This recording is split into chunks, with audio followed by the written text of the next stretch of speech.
হিন্দুত্ববাদী, খ্রিস্টানবাদী, নাস্তিকেরা, মুরতাদেরা ইসলামের বিপক্ষে লেগেছে, কিন্তু এত শক্তি ব্যয় করার পরেও অবাক হবেন, ওআইসি রিপোর্ট করছে প্রত্যেক দিন কোরআনের আকর্ষণে গোটা বিশ্বে প্রায় 4000 অমুসলমান কালিমা পড়ে মুসলমান হচ্ছেন।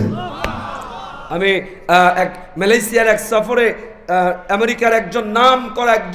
এক মসজিদের খতিব তিনি বলছেন, আমেরিকার নাম করা পত্রিকা দ্য ইউএসএ টুডেতে রিপোর্ট করছে, ইউএসএ টুডে বলছে প্রত্যেক বছরে গোটা আমেরিকায় প্রায় প্রত্যেক বছরে এভারেজে 1.5 লক্ষ মুসলমান কোরআনের আকর্ষণে, ইসলামের আকর্ষণে কালিমা পড়ে মুসলমান হয়ে যাচ্ছে। অবাক হবেন, France, Catholic France, there was no mosque in the France. আজ থেকে 20টা বছর আগেও ফ্রান্সে কোনো মসজিদ তেমন উল্লেখযোগ্য ছিল না, যে ফ্রান্স এক সময় কয় মুসলমানদের কেল্লা ছিল, বন্ধ